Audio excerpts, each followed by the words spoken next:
கும்பராசி என்பர்களே, கும்பராசியில் இருக்கிறவங்க இப்போ குறிப்பிட்ட காலகட்டத்திலேருந்து கொஞ்சம் கஷ்டத்தை அதிகமாகவே அனுபவிச்ச ராசி அப்படின்னு சொல்லலாம். பழசை கம்பேர் பண்ணும்போது அதிக இடமாற்றம், அதிக கஷ்டம், அதிக மன வருத்தம், அதிக பணச்செலவு, அதிக மருத்துவ செலவு, அதிக உடல்நிலை பாதிப்பில் பாதிக்கப்பட்டவங்க இந்த கும்பராசிகள் தான். இப்போ இந்த கஷ்டத்துலேருந்துலாம் வெளியே வர போகிறீங்க. எந்தெந்த கஷ்டத்துலேருந்து? பண கஷ்டம் இனிமேல் வராது, கவலையை நீங்களாம். உடல் ரீதியான கஷ்டங்கள் இனிமேல் வராது, அது சரியாயிடும். மன கஷ்டமும் எல்லாமே இனிமேல் சரியாயிடும். உடல் கஷ்டமும் எல்லாமே சரியாயிடும். அதே மாதிரி ரொம்ப மன உறுதியிலேருந்து வெளியே இருந்திருந்தீங்க அப்படின்னா அதுவும் சரியாயிடும். பதட்டம், மனப்பிரச்சனை, இது எல்லாமே இருக்கிற எல்லா பிரச்சனையுமே சரியாகக்கூடிய ஒரு நேரம். இது வரைக்கும் நீங்கள் பட்ட கஷ்டங்களுக்கெல்லாம் விடிவு காலமாக பல நன்மைகள் வரக்கூடிய நேரம் இந்த கும்பராசிக்கு. சார், நிறையா பேர் கமெண்ட் செக்ஷனில் கும்பராசிக்கு தான் அது இது அது இதுன்னு சொல்லிட்டு இருக்காங்க. சார், நிறைய நன்மைகளை பெறக்கூடிய ஒரு ராசியாக இனி கும்பராசியும் இருக்க போகுது. ஸோ அதை இந்த வீடியோவில் நம்ம முழுசாக பார்க்க போகிறோம். எந்தெந்த விஷயத்தில் உங்களுக்கு பாசிட்டிவ் நடக்க போகுது, குறிப்பிட்ட சில விஷயங்களில் மட்டும் நீங்கள் பார்த்து பத்திரமா இருந்தீங்கன்னா போதுமானது. அந்த விஷயங்கள் எல்லாமே இப்போ நம்ம சொல்ல போகிறோம். இந்த 2 வார காலங்கள் ரொம்பவே நீங்கள் கவனமாகவும் இருக்க வேண்டிய ஒரு நேரமாகவும் அமைஞ்சிருக்கிறதுனால இந்த வீடியோ ஸ்கிப் பண்ணாமல் பாருங்கள். எந்த விஷயத்தில் நீங்கள் கவனமாக இருக்கணும், எந்த விஷயத்தில் ஓரளவுக்கு பரவாயில்ல அப்படின்னு சொல்கிறேன். ஸோ அதற்குமே சில ரெமடியும் சொல்கிறேன். அதுக்கு முன்னாடி நிறைய பேர் தனிப்படையான ஜாதகம் பார்க்கணும் அப்படி ஆசைப்படுவீங்க.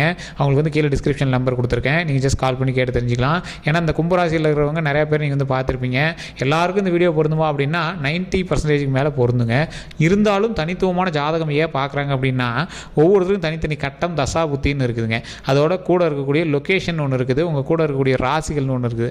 அதை பொறுத்து தான் உங்களுடைய ராசிகள் எல்லாமே செயல்படுங்க. ஸோ அதற்கு தகுந்தாற் போல தான் எல்லாமே இருக்கும். ஸோ அதனால் கீழே கான்டாக்ட் நம்பர் டீட்டெயில்ஸ் கொடுத்துருக்கேன். ஜஸ்ட் கால் பண்ணி தனிப்படையான ஜோதிடத்தை பார்த்து நீங்கள் என்ன நடக்குது ஏது நடக்குதுங்கிறது எல்லாமே நீங்கள் தெரிஞ்சுக்கலாங்க. ஸோ உங்களுக்கு அதை பார்த்தீங்க அப்படின்னா உங்களுக்கு ஒரு விடிவு காலம் பிறக்குது அப்படின்னு தான் அர்த்தம். ஏன்னா எப்போவுமே ஜாதகம் பார்த்து பண்ணக்கூடிய விஷயங்கள் ரொம்பவே நல்லது. நீங்கள் எதிர்பார்க்காத ஆட்கள் எல்லாருமே ஜாதகம் பார்த்தா பண்ணுறாங்க. இப்போ நான் கீழே கொடுத்துருக்க நம்பரில் ஒரு ஜோதிடரோட நம்பர் கொடுத்துருக்கோம், அங்கே பாருங்கள். நிறைய ஆக்டர்ஸ் நீங்கள் இவங்களாம் ஜாதகம் பார்ப்பாங்களா அப்படின்னு நினச்சிக்கிறவங்க எல்லாருமே அங்கே ஜோதிடம் பார்த்துட்ருக்காங்க. எல்லாருமே விஐபிஸ் தான் பார்த்துட்ருக்காங்க, ஆக்டர்ஸ் தான் பார்த்துருக்காங்க. 4-5 லாங்குவேஜில் இருக்கக்கூடிய சில முக்கியமான ஆக்டர்ஸ் இவர்கிட்ட பார்த்துட்ருக்காங்க. ஸோ இவர் டிரான்ஸ்லேட்டர்லேருந்து எல்லாருமே இருக்காங்க. ஸோ எக்கச்சக்கமாக அவர்கிட்ட போயிட்டுருக்கு. ஸோ உங்களுக்கு வேணும் அப்படின்னா ஜஸ்ட் கீழே கால் பண்ணி கேட்டு தெரிஞ்சிட்டிங்க அப்படின்னாவே போதுமானது. ஃபோன் மூலமாகவே நீங்கள் கன்சல்ட் பண்ணிக்கலாங்க. சரிங்க, இப்போ ஒரு முக்கியமான ஒரு விஷயத்தை பார்க்கலாம். இந்த கும்பராசியை பொறுத்த வரைக்கும் கடந்த சில வருடங்களாக நீங்கள் என்னென்ன விஷயங்களில் பாதிக்கப்பட்டிருப்பீங்க அப்படின்னா, ஃபஸ்ட்டு ஒன்று இடமாற்றம், ரெண்டாவது ஒன்று பணத்தை கொடுத்து மாற்றிருப்பீங்க. பணம் ஏதோ ஒரு வகையில் லாஸ் ஆகிருக்கும், உங்களுக்கு எஸ்கேப் ஆகிருக்கும். அதாவது உங்களுக்கு எஸ்கேப் ஆகிருக்கும். மறுபடியும் அது எப்படி வாங்குறது அப்படிங்கிற பயத்தில் நீங்கள் வந்திருப்பீங்க. மூணாவது ஒன்று பதட்டம், அதே மாதிரி பயம், ஒரு மரண பயம் உங்களுக்கு ஆட்கொண்டிருக்கும். சார், என்னென்ன தெரியல சார், அது அதாயிடுமோ இதாயிடுமோ பயமாக இருக்குது அப்படிங்கிறலாம் இருந்திருப்பீங்க. அந்த மரண பயமெல்லாம் இனிமேல் போயிடும், ஒரு பிரச்சனையும் கிடையாது. ஸோ அதை நீங்கள் பெருசாக இது மாதிரி எடுத்துக்க தேவையில்லை. அதே மாதிரி இந்த இடமாற்றம் அப்படிங்கிறது தொழில் ரீதியான விஷயங்கள் நீங்கள் இடம் மாறி இருப்பீங்க. அதே மாதிரி இந்த பயம் அப்படிங்கிறது உடல் ரீதியான விஷயங்கள்னால நீங்கள் ஹாஸ்பிட்டலில் ஒரு 5-6 நாள் போன வருஷத்தில் நீங்கள் ஸ்பெண்ட் பண்ணுறக்கூடிய நேரமாகவும் போன வருஷம் அமைஞ்சிருக்கும். உடம்பு ரொம்ப வருத்திருப்பீங்க, மனதை ரொம்ப வருத்திருப்பீங்க, தூக்கம் இல்லாமல் தவிச்சிருப்பீங்க. நிறைய இடங்களுக்கு போய் இடம் மாற்றத்தினால பல கஷ்டங்களையும் நீங்கள் சந்திச்சிருப்பீங்க. தூக்க மாத்திரலாம் போட்டு சாப்பிட்டுட்டு இருந்திருப்பீங்க. ஒரு வருடமாக மருத்துவ ரீதியான விஷயங்களில், உடல் ரீதியான விஷயங்கள் அதிக செலவுகளை ஏற்படுத்தியிருக்கும். அது மட்டும் இல்லாமல் உங்களால் ஃபேமிலிக்கே ரொம்ப சில கஷ்டங்களை ஏற்படுத்தியிருக்கும். என்ன சார் பண்ணுறது, உங்களுக்கு பாடம் புகட்ட வேண்டிய ஒரு நேரமாக போனதுனால கடவுள் பாடத்தை புகட்டிட்டார். சார், என்ன சார் தப்பு பண்ண பாடம் போட்டதுக்கு? இந்த கும்பராசி பொறுத்த வரைக்கும் கொடுத்தே சிவந்த கை அப்படின்னு சொல்லலாம். குறிப்பிட்ட நேரங்களில் உங்களுக்கு சில கண்ணும் இருந்தது அப்படின்னு சொல்லலாம். உங்களுக்கு கேட்டது எல்லாமே கிடைச்ச ஒரு நேரம். உங்களுக்கு நீங்கள் என்ன நினச்சாலும் அது நடந்துகிட்டு இருந்த ஒரு நேரம்லாம் இருந்திருக்கு. குறிப்பிட்ட காலத்தில் உங்களுக்கு நீங்கள் வந்தால் போதும், நீங்கள் பேசினா போதும், நீங்கள் சிரித்தா போதும், நீங்கள் ஒரு இடத்துல நின்னா போதும்னு ஆசைப்பட்டவங்களாம் அவங்கள உதாசீனப்படுத்தி இருந்திருப்பாங்க. அந்த காலகட்டத்தில் நீங்கள் எல்லாத்தையும் புரிஞ்சிருப்பீங்க. வாழ்க்கைன்னா இதுதான், இப்படி தான் இருக்கணும் அப்படின்னு உங்களுக்கு புரிய வச்ச ஒரு காலகட்டம் இப்போ சென்ற காலகட்டம் அப்படின்னே சொல்லலாம். இப்போ நடந்துட்டு இருக்கும்போது உங்களுக்கு தெரியும். இப்போ நான் சொல்லிட்டு இருக்கிற வீடியோ பார்த்துருக்கும்போது உங்களுக்கு தெரியும். இது உண்மை அப்படின்னா மறக்காம கமெண்ட்ஸில் பதிவிடுங்க. நிறையா விஷயங்கள் நான் சொல்லும் போது சொல்லுவாங்க, ஆமாம் சார் நீங்கள் சொல்ல கண்ணு தண்ணியே வந்துருச்சு, இது அப்படியே சொன்னீங்க அப்படிம்பாங்க. இந்த கும்பராசி இப்போ நான் சொல்கிறது உண்மையாக தான், மறக்காம கமெண்ட் செக்ஷனில் பதிவிடுங்க. கும்பராசியை பொறுத்த வரைக்கும் கரெக்டாக 2014 சம்திங்கில் இந்த கும்பராசி 2014 முன்னாலாம் நீங்கள் போனால் கையெடுத்து கும்பிட்டுட்டு இருந்திருப்பாங்க. அந்த 2014 அப்புறம் உங்களுக்கு கொஞ்சம் கொஞ்சமாக ஃபினான்ஷியலாக டவுன் ஆகிருப்பீங்க. அந்த 2014 முடிஞ்சு 2020 சம்திங்லாம் வரும்போதெல்லாம் உடல் ரீதியான விஷயங்களில் ஒரு இடத்துல அப்செட் ஆகிருப்பீங்க. உடல் ரீதியான விஷயங்கள் அந்த 20 தாண்டி அதுக்கப்புறம் வந்திருப்பீங்க. வீடு கட்டாமல் இருந்தீங்க, வீடு கட்டியிருப்பீங்க. தொழில் ரீதியான விஷயங்கள் 1-2 அமைச்சிருப்பீங்க. குழந்தை இல்லாதவங்க குழந்தைகள் பிறந்திருக்கும், கல்யாணம் ஆயிருக்கும். ஸோ இந்த மாதிரி விஷயங்கள் நடந்துகிட்டு இருக்கும்போது திடீர்னு ஒரு இடத்துல உங்களுக்கு இடமாற்றம் ஒன்று நடந்திருக்கும். கடந்த ஒரு 3 வருடம் 4 வருடத்தில் ஒரு இடமாற்றம் நடந்திருக்கும். இடமாற்றம் அதுக்கு முன்னாடி வந்து பார்த்திங்கன்னா மருத்துவ ரீதியான விஷயங்கள் கண்டிப்பாக பண்ணிட்டு தான் இருந்திருப்பீங்க. அதே மாதிரி உங்களுக்கு மாத்திரை மருந்து செலவு இது எல்லாமே போயிட்டு தான் இருந்திருக்கும். ஒரு 3 வருடத்துக்கு முன்னாடி ஒரு இடமாற்றம், இந்த 3 வருட காலகட்டங்களில் ஒன்றே போன வருஷமாக இருக்கலாம், இல்லை அதுக்கு முன்னாடி வருஷமாக இருக்கலாம், இந்த சம்திங்கில் உங்களுக்கு வந்து ஒரு இடமாற்றம் நடந்திருக்கும். அந்த இடமாற்றம் நடந்ததுலேருந்து உங்களுக்கு மிகப்பெரிய கஷ்டத்தை சந்திச்சிருப்பீங்க. லைஃபே வெறுக்கிற அளவுக்கு வெறுத்திருப்பீங்க. உடல் ரீதியாக, வண்டி ரீதியாக, வாகன ரீதியாக, நிறைய நில பிரச்சனையில், நிறைய இடத்துல அமௌண்ட் கொடுத்து லாக் ஆகி, ஒரு இடத்துல பணத்தை கொடுத்து ஏமாந்து, சில இடத்துலலாம் ஏதோ ஒரு லேண்டு இது பண்ணுறீங்க, லேண்டு சேல் பண்ணலான்னு பார்த்துருப்பீங்க, இல்லைனா நகை சேல் பண்ணலான்னு பார்த்துருப்பீங்க, ஏதோ ஒரு விஷயத்தில் வந்து லாக் ஆகிருப்பீங்க. அது என்ன அப்படின்னா, நீங்கள் அதனால் ஒரு தப்பும் கிடையாதுங்க. உங்களுக்கு வந்து ஒரு ஏற்ற இறக்கமான லைஃப் எல்லாத்துக்கும் தேவை. கும்பராசி பொறுத்த வரைக்கும் சின்ன வயசுலேருந்து சில கஷ்டங்கள் சந்திச்சிருந்தாலும் இதை விட பயங்கர கஷ்டத்தை தான் நீங்கள் சந்திச்சிருப்பீங்க. ஆனால் இப்போ இருந்து நீங்கள் சந்தித்த கஷ்டம் உங்களோட வாழ்க்கையினுடைய உச்சக்கட்ட கஷ்டத்தெல்லாம் நீங்கள் வந்து சந்திச்சிட்டீங்க. அதனால் இனி கவலைப்பட தேவையில்லை. மன உறுதியாக உங்களை வந்து வெளியே பார்த்து உங்களுக்கு இதுதான் லைஃப், இப்படி தான் இருக்கணும் அப்படின்னு உங்களுக்கு வந்து சொல்ல வைக்கக்கூடிய ஒரு நேரம். கல்வி ரீதியாகவும் சரி, மன ரீதியாகவும் சரி, தொழில் ரீதியாகவும் சரி, எந்த ஒரு ப்ராப்ளமும் இல்லாமல் வருமானத்திற்கான ஒரு காலகட்டம் இருக்குது. அப்படிங்கும் போது உங்களுக்கு இப்போயுமே பாருங்கள், உங்களுக்கு வந்து கடனில் இருப்பீங்க, எல்லாமே இருக்கும். அதுக்கு தகுந்த கூட வருமானம் வந்துட்டு தான் இருக்கும். உங்களோட மன பயத்தினாலையும் தொழில் பயத்தினாலையும் உங்களுக்கு ஏதோ ஒரு சின்ன சின்ன பதட்டத்தினாலையுமே தான் கடனை சீக்கிரம் அடைக்கணும், அந்த பணத்தை வந்து எப்படியோ சரி பண்ணணும் அப்படிங்கிற ஒரு பயத்திலே நீங்கள் வந்து பயந்துட்டு இருப்பீங்க. சார், கும்பராசியை பொறுத்த வரைக்கும் உங்களை வந்து ஜீரோக்கே விடாது கடவுள். ஏன் அப்படின்னு கேட்டிங்கன்னா, உங்களுக்கு தகுந்த பேக்கப் அங்கங்கே இருக்கும். நீங்கள் கவலையப்பட தேவையில்ல. வருமானமும் உங்களுக்கு அங்கே வந்துகிட்டே இருக்கும்.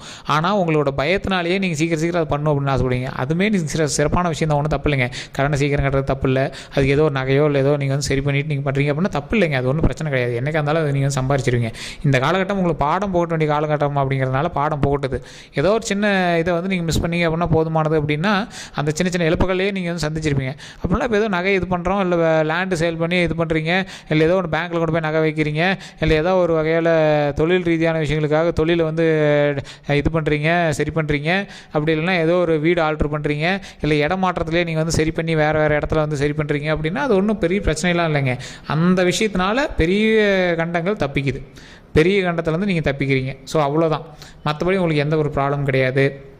நீங்கள் வணங்க வேண்டிய தெய்வமானது உங்களுடைய குலதெய்வம். குலதெய்வத்தை வணங்கினா மிகப்பெரிய நன்மை கிடைக்கும். ஸோ குலதெய்வத்திட்டு போய் மண்டிட்டு இதுவரை செய்த தவறுகளுக்கு மன்னிப்பு கேட்டு நல்லா வணங்குங்க. அதே மாதிரி இப்போ குறிப்பிட்ட காலத்தில் நீங்கள் வணங்க வேண்டிய முக்கியமான 2 தெய்வங்கள் எது அப்படின்னா, விநாயகர் மற்றும் ஆஞ்சநேயர்.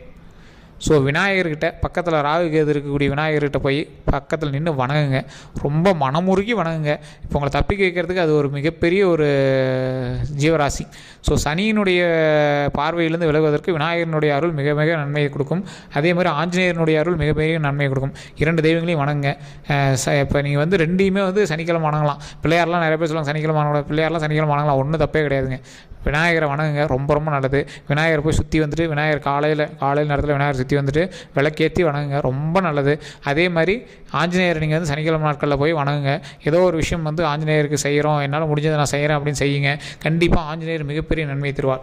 சனி பகவான்கிட்டேருந்து ஒருத்தர் தப்பிக்கணும் அப்படின்னா ஆஞ்சநேயர் மற்றும் விநாயகர், இவங்க 2 பேர்லேருந்து நீங்கள் வரம் வாங்கினீங்க அப்படின்னா ஆட்டோமேட்டிக்காக தப்பிக்கலாம். அதே மாதிரி உங்கள் வீட்டில் இருக்கிற முன்னோருக்கு சாப்பாடு போடுங்க.